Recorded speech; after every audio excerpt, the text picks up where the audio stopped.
Hey there, and welcome everybody. Welcome to our weekly show. We call it Three Broke Guys Handicapping. It's where we review one of the top racing cars from around the United States. We will select a four-race sequence from that track and attempt to come to a consensus on a pick four ticket. Thank you for joining us, week number 45 of the racing season. And let's see if I can say this right. Laissez bon temps rouler. Let the good times roll, because we are going to Cajun country for a stakes pack card at the Fairgrounds Racetrack in New Orleans, Louisiana. It's opening day. The early pick four starts in race number 2 and it ends in race 5. There are 3 stakes in the pick four on Saturday. My name is Rich Sharp, and each week I'll be joined by my friends and racing analysts. And, this week I've only got 1 out of 2 so far. Ray Torado hasn't quite gotten to join us, but our West Coast handicapper, he's from Temecula, California. I could not find a French equivalent for the word Joe, much less the word English. But Joe English, how are you doing this week? I'm doing good, Rich. I'm sure there's a French word for English. I just don't know what it is exactly. Yeah, it's probably not a good one. It's probably not far from English, but whatever, it's fine. Last week was, for you who join our show each week, last week was Gulfstream Park West, and we learned a little bit something about Old Calder Racetrack. Unfortunately, we did not hit our pick four on what turned out to be a chalky afternoon in South Florida. For those of you playing along at home, we are currently on a little bit of a losing streak. We have missed on our last 5 pick four attempts. Time for a brief weather update, and this comes to you from New Orleans. There is a slight chance of rain or shower. The high is 82 degrees, winds, and I guess there is a 20% chance of rain on Saturday. There are a total of 10 races, 4 stakes on tap for Saturday. And for today, we are focused on the pick four. It begins in race number 2, and it concludes in race number 5. Well, Joe, the gates are locked and loaded. The outriders are clear, and the starter is ready to pop the gate. It's pick four post time.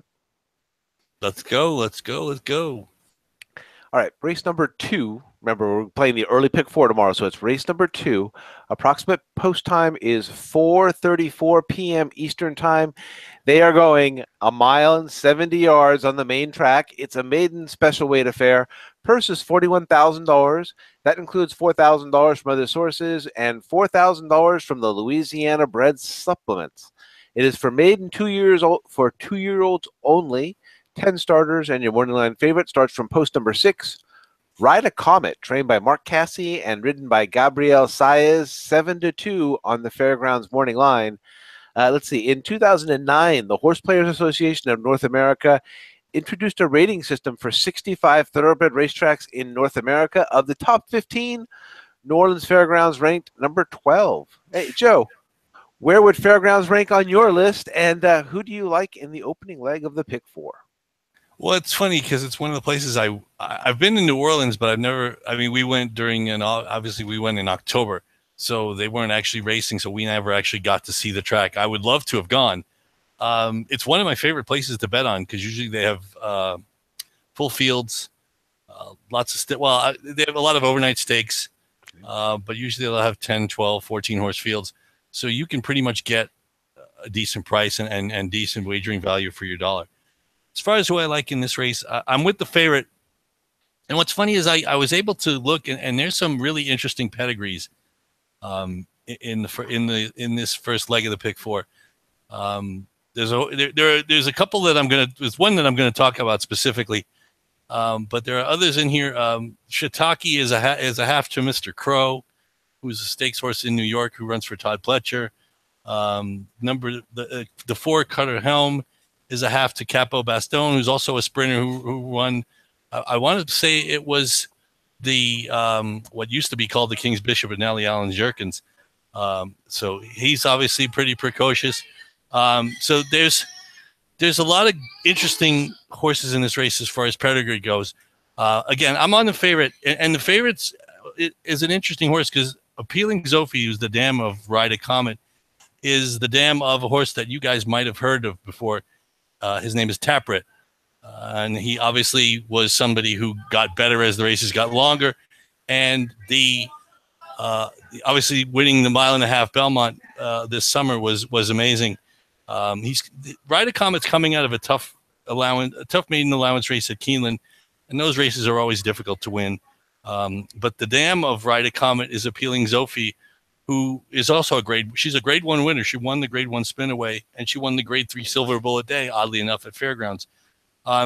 So this horse has the ability, at least it looks like the horse is bred to go long on the dirt. And I'm going to forgive the first time out going long on at Keeneland. Again, those races are really tough. And he was in the fight. He didn't necessarily punch it in the end and didn't finish badly. Beaten 4 lengths, 7th of 12 is not bad. I think, Mark Cassie's obviously a very good trainer. Obviously, the horse worked well on November 11th, 59 and change. So, Ride a Comet, it might be a lukewarm favorite at the moment, 7-2 on the morning line. But I think he's the horse to beat. But unfortunately, I could not single him. I did use the horse that Rich has his check mark on, Pucon. Came. I see Rich's note says if Joe doesn't pick the Delaware horse. It's not just the Delaware horse. I actually got a chance to watch the video of the horse. I didn't see the steady that the chart caller commented on. But the horse did finish 2nd of 5. Didn't get a ridiculously fast pace to run into, but the horse closed ground, had the rail, was down inside most of the way. And I think the horse has a chance to go long. The dam wasn't much, but Painter was pretty good, his sire. And Mike Stidham and Mitch Merle have done well in the past at the Fairgrounds and at other places. Stidham doesn't only train at Fairgrounds. He trains elsewhere throughout the Midwest. So I like that horse a little bit as well. And again, now there's another first-timer in here that I like a little, and that's the 1, Late Night Mischief. And it's funny because I this is really more a pedigree play for me. Into Mischief is obviously a hot sire, but the dam, I'm going to say it's Tambo's. Tambo's is the dam of Battalion Runner, who finished 2nd to Irish Warquay in the Wood Memorial earlier this year. And Battalion Runner was actually able to win his first 2-term try. This is a little bit. I usually like to bet against horses trying to win a route race in their first start, but I'm going to take the pedigree into account, and I think this horse actually does have a chance. Hopefully, he'll be able to save ground, being that he drew the rail.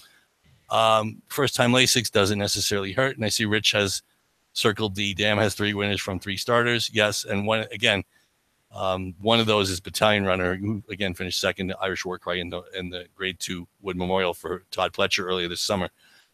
So I went 6-1-7 was my preferred order. But it's funny, I do want to mention, since Ray's not here and we have a little time, I'm going to mention there's a horse I want. I'm going to put in my stable mail, a horse I want to see run on the turf, and that's the 3, Simba's Pride. You can see the sire is Animal Kingdom. And for those of you who don't know the pedigree, Spice Island is a 2-time grade 2 winner on turf, and a 7-time winner, and also the dam of a horse you might have heard of if you guys might followed the Triple Crown a while back. If you remember Icebox, I believe he was a fast close. I don't know if he won the Florida Derby. I don't believe he won the Florida Derby. He was a fast closing 2nd in the Florida Derby, and he was a horse who could run all day. And obviously, Animal Kingdom won the Kentucky Derby. So obviously, this is a horse I think would do a lot better going long on the turf. Going long on the dirt isn't necessarily the same thing. Obviously, Animal Kingdom won the Kentucky Derby on the dirt, but I think based on the dam, I think this horse might be a little bit better suited to the turf. So I'm going to put Simba's Pride in my stable mail and hope he doesn't beat us tomorrow. Again, I'm looking for him on the turf going long in the not too distant future, maybe if not the late part of this year, the early part of 2018. So 6-1-7, Ride a Comet over Late Night Mischief, and Pucon 3 deep for me in the first leg of the pick 4 at the Fairgrounds on Saturday. So Rich, take it away. What is there anything you can add to what I said? I'm sure. Let's see. So as you saw here, as soon as I saw this Delaware horse, I thought, okay, if Joe doesn't pick the Delaware horse on tomorrow's show, I'm not going to handicap anymore. Horses, humans, dogs, anything, nothing. Just that's it. I'm going to give up. So I'm glad to see that you mentioned Pucon, so that I can go ahead and keep on my favorite pastime in the world, Joe. Michael Stidham, Mitch Morrell. here's the combination. Mitchell Morrell, he's one of their top jockeys. So if you're not familiar with the jockey situation down there at Fairgrounds, this is one of those guys down there in New Orleans. So he is one of the tops there. Michael Stidham, as you see, his percentages, first at a route, second career race, shipper, all very good. Has never raced at a route distance. That's going to be, for quite a few of these in here. And Joe mentioned it before. Painter was actually a decent horse going along. So I figured Michael Stidham probably knows what he's doing. And that is where my check mark ends up. I did not have a chance to watch the race. So I do not know about the caller's mark there that says that they steadied at the 3/8 pole. It was only a 5-horse race. It wasn't a real deep race there. So it looks like it had a decent pace. And certainly the horse has a right to improve off of that first one. And moving down to the Fairgrounds, I expect to see that. As a closer, if you look at this, this particular track plays a little bit more like the West Coast. So 66% go to the horses that are E and EP types. You get 35% of them go to the wire-to-wire types. So, I am playing off percentages here for myself. Playing on a closer as far as, and I think Joe got the name right there, Pucon is concerned. But that is where my check mark ended up. I did not have the courage, I didn't have the guts, if you like, to go ahead and toss the favorite here.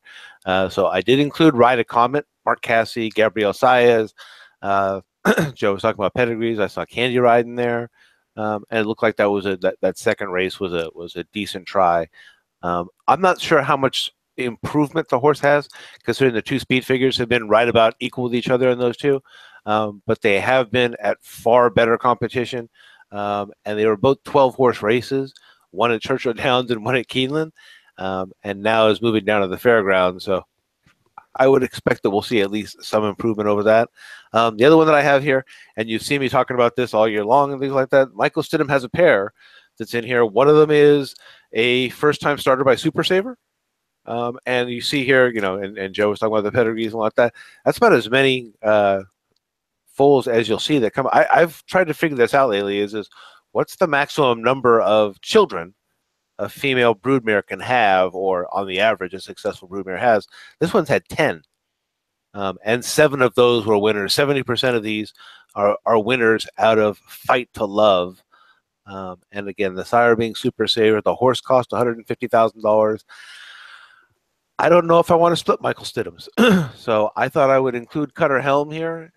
I've got 7, 6 really as my top 2.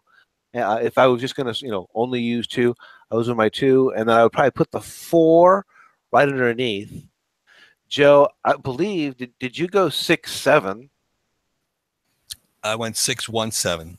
And 6, 1, 7. Okay. Yeah, like I said, I would use them all on my ticket, yeah. But you'll see why later.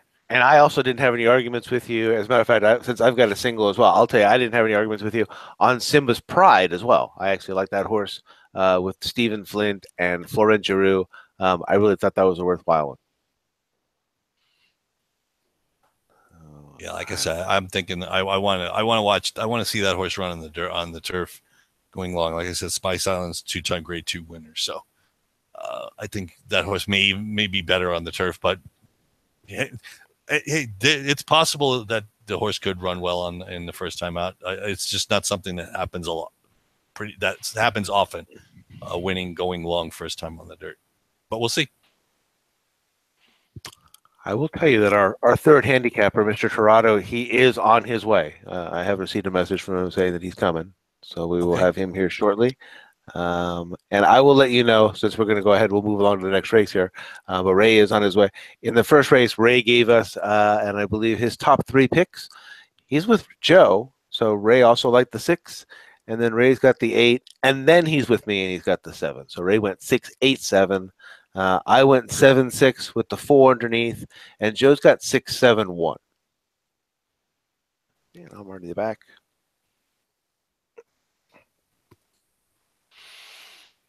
I was trying to do my best tap dance there to see if I could get Ray on here prior to moving along.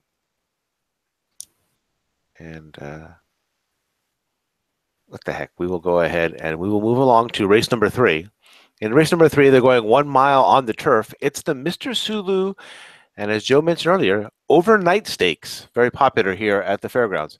Purse is $50,000 for 3-year-olds and upward. Accredited Louisiana breds. 10 starters, and your morning line favorite starts from post number 3. Trust Factor, trained by Mike Maker and ridden by Florin Giroux. 7-5 on the fairgrounds morning line. I'll assume the race is named for a successful horse on this track. I couldn't find any information. But of course, that horse must have been named for one of the most popular characters in science fiction. Mr. Sulu is the senior helmsman aboard the USS Enterprise on the popular TV and film series Star Trek. Joe, are you a Star Trek guy? And if so, Kirk or Spock? I'm not a Star Trek guy, so I can't answer the other question. Who do you like? Mr. Sulu? Yeah, I got an opinion on the race. I really have no opinion about whether it's Spock or Kirk. I mean, I think I remember. I think I saw. I saw maybe the first Star Trek movie. I think I saw way back, a long time ago. Anyway, the favorite here is hard to beat. The only thing the horse has a lot of pace. The horse is obviously up close all the time. And I'm sure Florin Giroux is going to put the horse in the right position. And that trip usually will at least do one thing: will avoid traffic. And he's underneath. He's one of my A choices. He's not my top choice, but there is because just looking through the race, I think there's enough speed to make him work at least a little bit. The race that he won at Keeneland was impressive last time out, and you've got to beat him. But I said, because I think the pace is going to be a little faster than he had that last time out. I'm going to try and beat him. Plus, and I'm not sure, I didn't have a chance to look, Rich. I'm not sure how well closers do, but I'm sure you'll get to it in a minute. But I went with the rail horse, Fort Pulaski. Comes out of a dirt race. I think the horse is actually better probably on the grass. Despite the fact that the horse has won 3 times on the turf, on the dirt. I had a chance to look at the statistics, and Danny Pish is hot now. At least his barn's been hot, 28% over the last 30 days. And the 2 races that he comes out of at Louisiana Downs, those paces were really slow. I mean, if you look, especially the race on September 23rd, the paces were really slow, and he obviously takes a little while to get going. But I think he's got a chance to get a nice trip. He'll sit a nice trip. Valdivia is obviously, you see the statistic, 27% on the year. He had a great meet. I think he rides now permanently at Arlington. So I think he's obviously had a fantastic meet there. Yeah, as you see, 27% is something you can't sneeze at. I think this horse has a chance to sit a nice trip. I don't know if he's got really that much. I think he's more of a grinder, so he might have to start a little earlier than everybody else and get up late. Obviously, 0 for 8 on 2017, but you're going to get 5-1. He's going to get a rail trip. The only thing he's got to do is run down Trust Factor. I found it hard to find anything more than just those 2. Again, Trust Factor's got all the speed figures, 3 for 5 at Fairgrounds. He's not going to be faced with the traffic trouble that Fort Pulaski and anybody else who comes from behind will deal with. But again, he ran a great race off the layoff. He's 4 years old. He's won 6 times. There really isn't anything you can't like about him. I'm just looking at the possibility of a pace that, not that he can't handle. That's not the words I really want to use. Just that I think maybe some of the starch will be taken out of him, and I'm going to try and beat him with a 5-1 shot. Again, Trust Factor would be on my ticket. There's really no way you can avoid it. He's probably the best horse in the race, and he's the horse to beat. Maker and Giroux. You know, you've heard those names throughout our show for the last 2 years now. So to me, it's simply a 1-3. Usually, those are the places my horses finish when I bet on exactas. So. Fort Pulaski over Trust Factor for me, but again, both would be on my ticket. You can't really, I don't think you can throw Trust Factor out at all, regardless of what kind of pace scenario you see. So 1-3 for me, Fort Pulaski over Trust Factor. Rich? Yeah, Joe, I hear what you're saying. I wanted to try and beat the favorite there, especially I've had some problems this last few weeks with these overwhelming favorites and really missing out on some nice scores available because those favorites are going down. But in this case, I did end up with my check mark on the chalk. I'm on Trust Factor, Michael Maker and Foreign Drew, as you just mentioned. The horse is smoking fast, as you see there. I was highlighting the positive numbers. That's about as high as you will see again on our show here, plus 21 or plus 18. Every single race, the horse is on it right away. So um, usually short price. So again, not going to be different in tomorrow's race as well. As you see here, almost nothing but stars all the way up and down the page here. Fairly successful at the Fairgrounds, 3 for 5 lifetime with just 1 second and 1/3, and 5 for 8 this distance with 1 second. 6 for 11 on the turf overall lifetime. And again, Michael Maker, all of his numbers, all of his percentages here in this particular situation in the low 20 percentile. So the only thing that caught my eye was, and Joe, you brought this up, this is a very successful combination, Michael Maker and Foreign Drew, who started off a little bit cold here as at 0 for 6 together as a combination. That won't last long. So that could be today, could be the day it's going to come up. And I found that I put my check mark there. So I've only got the 3 on mine. I'm going a little bit deeper in the earlier leg and a little bit later. I have no argument with the 1, which is who you brought into here, which was for Pulaski. There were a couple of horses that were a little bit down further on the card as well. So I saw a Fidu and Jack Snipes that I thought were maybe possibly worthy of consideration as well. And they've got some juicy prices. You've got one that's 8 to 1, and another one that's at 10 to 1. But again, I've got Joe down here at just the 1 and the 3. I've got Rich down here at just the 3. And by any chance, did we get our third handicapper in there? No, I believe I think Ray might be having some trouble getting to us right now. So let me see if I can come on back.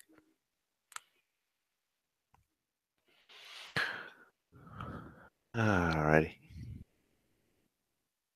Yeah, I can see him out there. Mr. Toronto is in our waiting room. He's trying to get to us right now. All righty. Let me come on back. I've got, again, Joe with the 1 and the 3. You've just got me with the 3. And I will go ahead and let you know that in the meantime, Ray had the 3, and he also had the 8 in that last leg as well.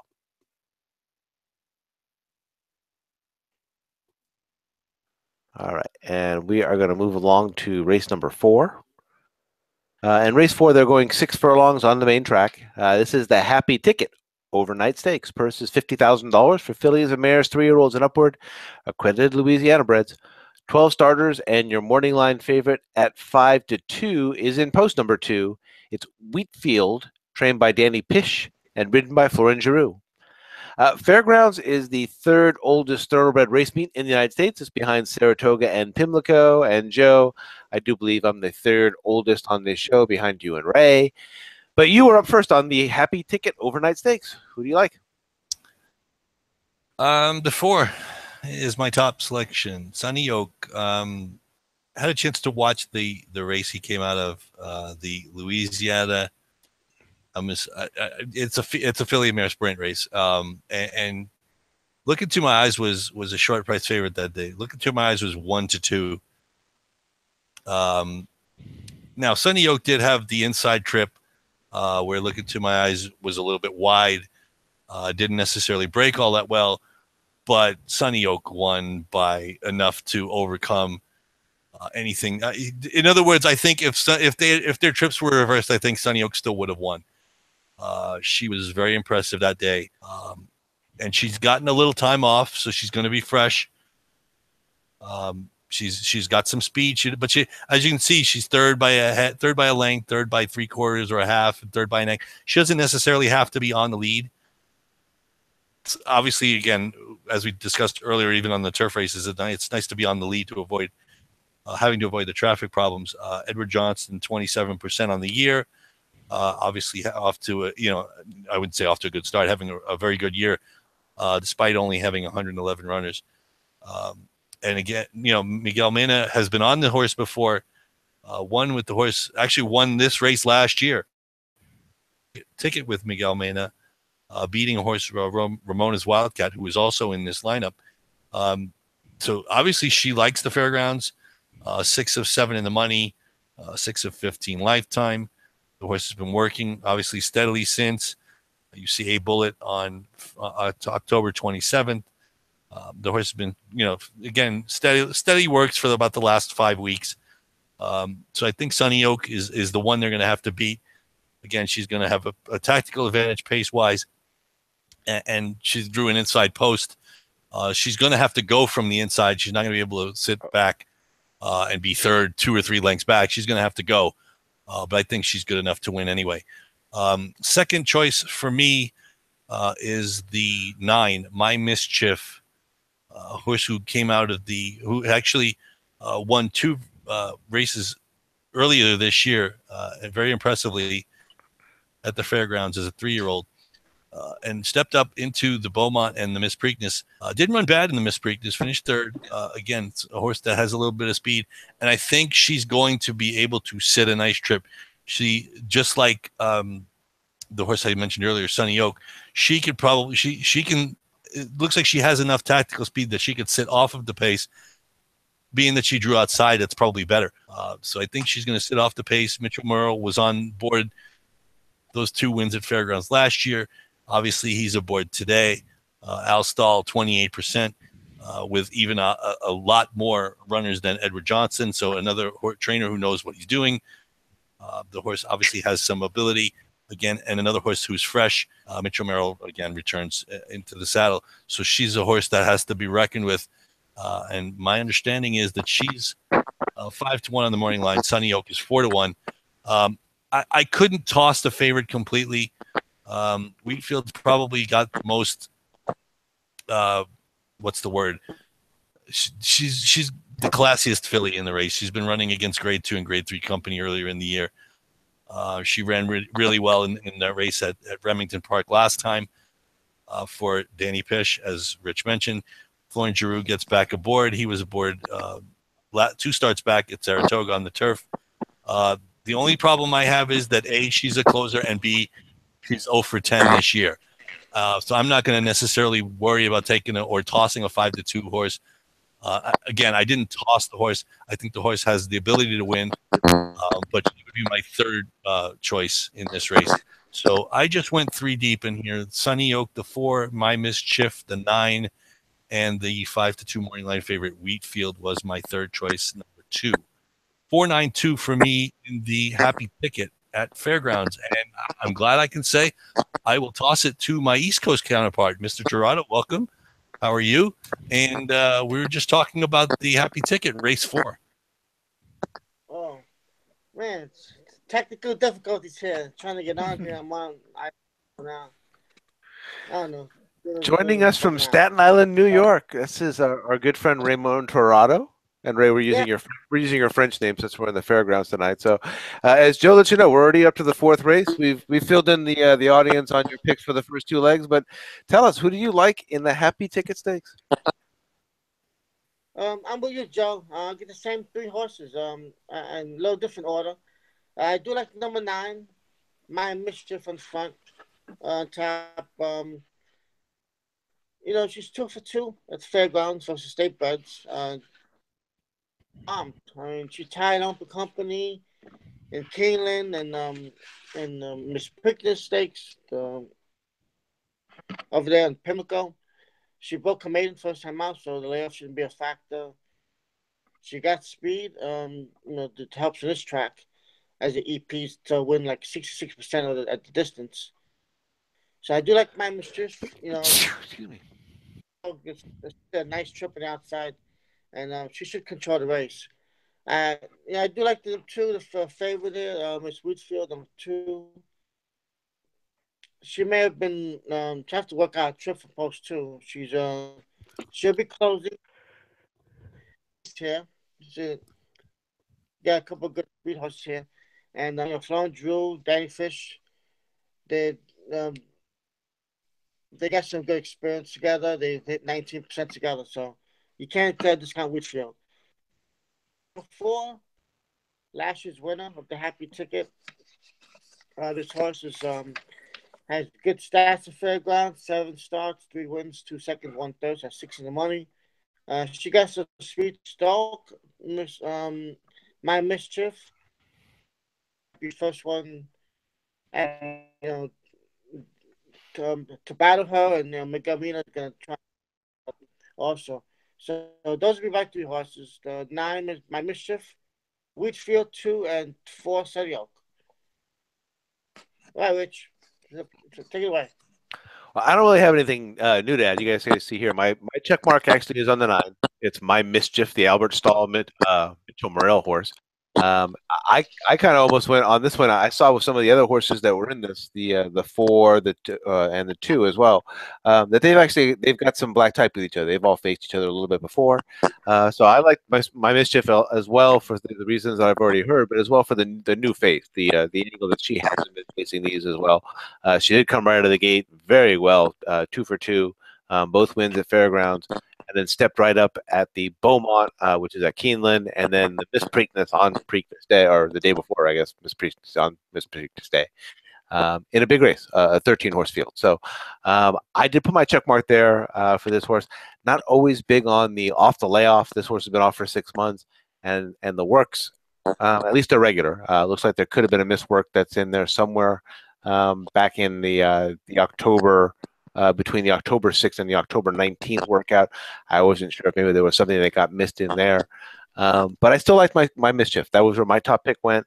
I did leave Wheatfield off my ticket, amazingly enough. Here I left the 2 out, and I just went with Sunny Oak as my backup pick here. I went 9-4. I believe I've got Ray with 9-2-4, and then Joe's got 4-9-2. So at least a little bit of consensus there in the numbers I can see right off the top in the 4th race. I'm going to go ahead and come on back to you guys. And we will go ahead, and now that we've got all 3 broke guys together finally, we will go ahead and move along to the 5th race. And this is going 1 mile on the turf.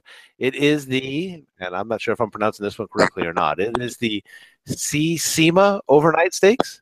Purse is $50,000 for fillies and mares, 3-year-olds and upward. Accredited Louisiana breds, 14 starters, and your morning line favorite starts from post number 3. And I'm not sure if I'm pronouncing this one right either, but it's Invenium Viam, trained by Brian Cox and ridden by Sean Bridgmahan, 7-2 on the Fairgrounds morning line. Guys, before we toss this favorite, consider this. Invenium Viam is the start of a Latin phrase, which means I shall either find a way or make one. Ray, you know what? Since you got here late, who do you like in the finale, my friend? Yeah, this race is wide open for me. These tough races, big fields. You have a lot of options here. I'm going 4 deep here. I really don't have a pick favorite horse, but I do like them 11. I'll mess with Joanne. She's an upcoming 3-year-old, and now late in the year, so they're almost 4, physically. Closing kick, company. Now she's back to Louisiana Breds. Flan Drew, 19%. Beck Cox, who's 25% for the year. To run into, post 11 might find a little bit wide, but I think they'll work out a trip there. And I think the Zayas Stables horse would take the money here. She always comes, and I think she'll work out a trip here. Number 3, MVM Viam, winner 4 in a row early this year. Grounds Churchill. The likable turf course. She's 8 starts, 3 wins, 3 seconds, 2 thirds, all 8 starts on this turf course. So she's likes this turf course. She's back at Louisiana Breds. So she's 6-12 the distance. Backhawks 25%. So we'll go both those horses. Bridgman. Yeah, this horse can sit in the pack, make a favorable run. Yeah, make a race. I think those 2, the 11-3, you guys find them, coming at the wire. Safari Calamari.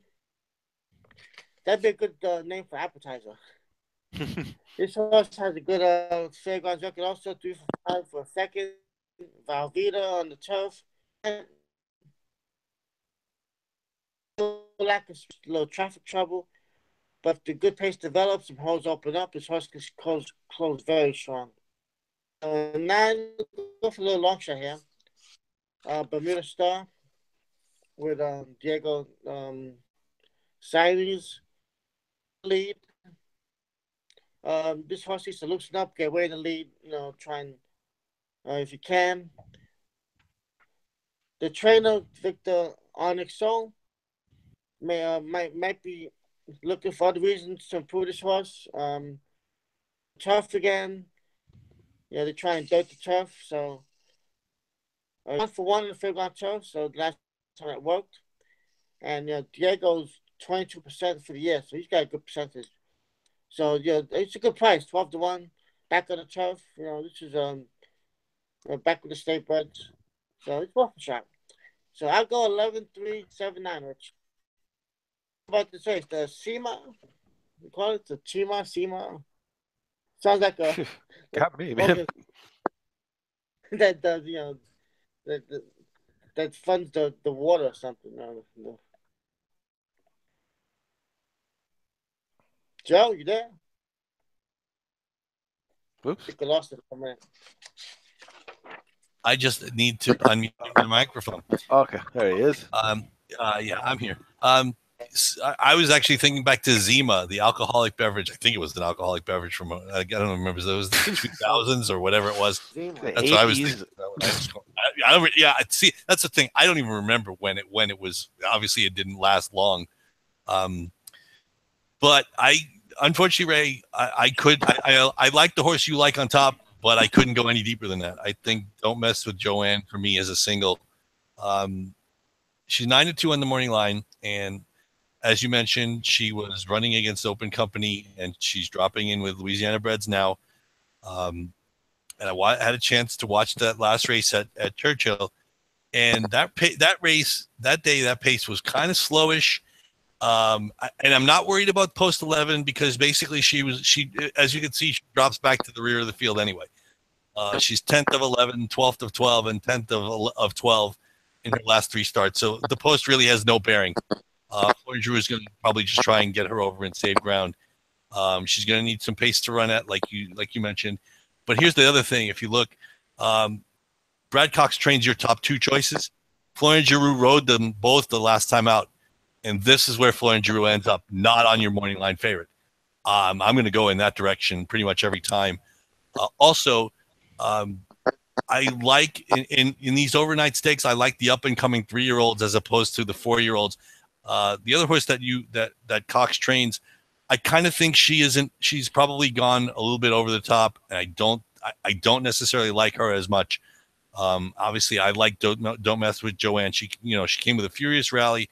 The rails were up that day, so they were basically running on about the 5 or 6 path, and that was the rail. So she was way out in the track. She just got up to win by a nose. I think she has a tendency, just from watching that race, that the ride has to be well timed. But I think Don't Mess with Joanne is the one to beat, and basically I think she's probably the only horse I really would be willing to bet in this race. So I decided to go ahead and single her. Again, 3-year-old facing older, but she's an up-and-comer. She's kind of dropping in class because she's been facing Open Company, whereas these are Louisiana Breds. And again, I think Cox's other horse is kind of over the top. I don't think she's as good as she was earlier this summer. Florent Giroux decided to stay with the 3-year-old as opposed to ride the more accomplished horse. So I'll go with Florent Giroux every time. So the 11 Don't Mess with Joanne is a single for me in my pick 4. Rich? Wow. No, I didn't have a single in this race. This is where actually kind of I opened up for the evening and things like that. My check mark is on the 7. And as I'm not mistaken, this particular track plays well to the closers. So before I get started here, let's just take a look at what the track profile kind of showed us here. And, about 60% of the time going here to the horses that are off the pace. And so I was looking for someone that was a little bit more of an off the pace type. Obviously, Don't Mess with Joanne, as Joe and Ray kind of told you there, that fits the bill. I'm on the 7, Safari Calamari, Ron Feichot, for being in the Fairgrounds. How can you go against a guy whose last name is Feichot? And Valdivia, and Joe had mentioned before, he's been hot this year. All of his numbers, Feichot's numbers, are all very good at this particular level. And the horse, being a closer, the last 4 has got 2 wins, 2 seconds, just off by 2.5 lengths here. Has even finished ahead of the favorite in Venium Viam at this particular distance at this track, or in Louisiana, I guess you say, Louisiana down. So again, my check mark ends up here on this particular closer. I kind of did open up a little bit and go a little bit deeper here in this race. And I'm going to have to go a little bit deeper now that I've heard about the 11 as well. I did use the favorite, so I've got Invenium VM. I've got the Brad Cox horse that's in there. So hot earlier this year, then tailing off a little bit lately. I've got Pacific Pink in there, again, looking for the closers, and a horse who maybe the mud at Delaware Downs could be an excuse. But prior to that, had 3 wins in a row going into that. So I had the 3, I had the 5, I had the 7. And now listening to my colleagues and thinking about it a little bit more, I'm going to go ahead and I will add the 11 as well. So 3, 5, 7, and 11 for me. And I will go ahead and come back to you, and we'll go ahead and put our pick 4 ticket together.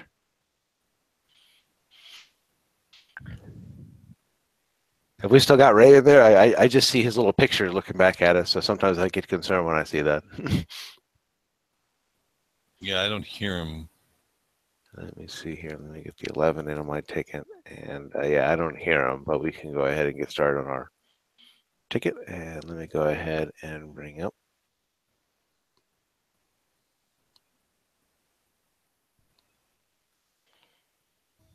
Alrighty. So in the opening leg, let's see what we got here. And let me pull these down.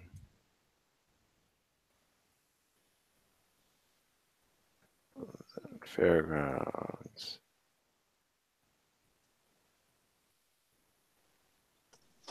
Yeah, let's just remind everybody that, like you said earlier, Rich, this is an early pick 4. Even though it's on the calendar on our clock, it's about when we know our East Coast pick 4s usually are for at Fairgrounds, not the late pick 4. It is. It is. All right, so I do see some consensus here, at least in our opening leg. And I see the 6 on everybody's ticket. And I see the 7, I believe, on everybody's ticket. And then I also see the 1 and the 8.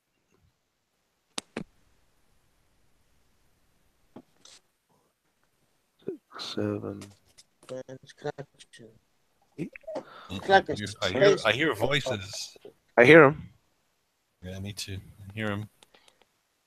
All right. And so for those who are playing along, the Reds, they're on that top line there. That represents Ray's picks.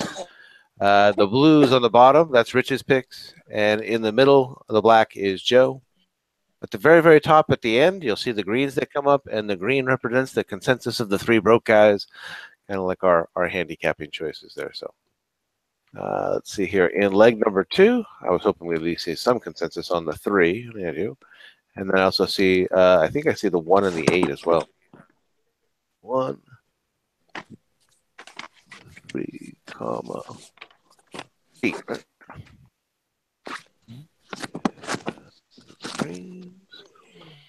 And then in leg number 3, let's see. See the 9. And I see the 2. And it says 4.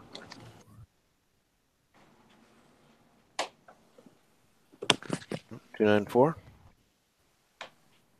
And then in our final leg, let's see. Well, 11 definitely.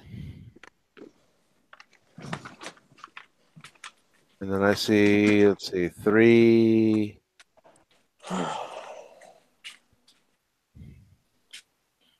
Let's see, in the interest of 7.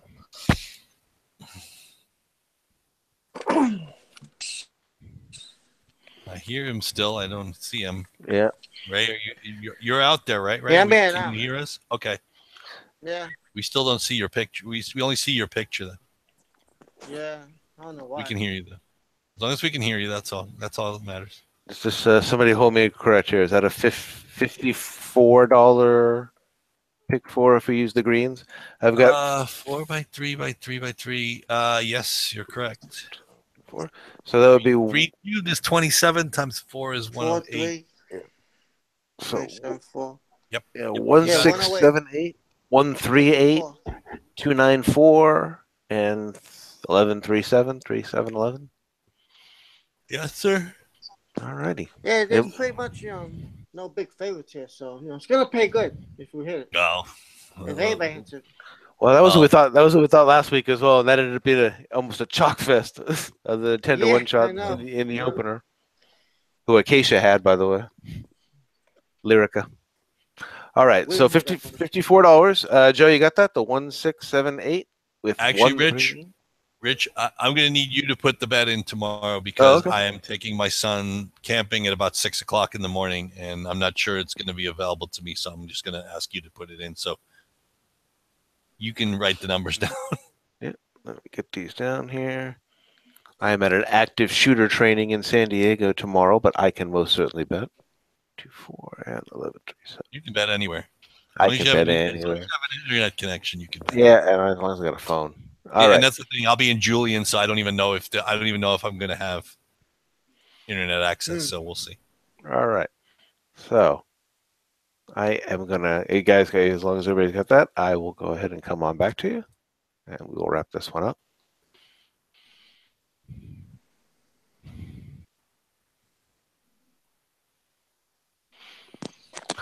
All right.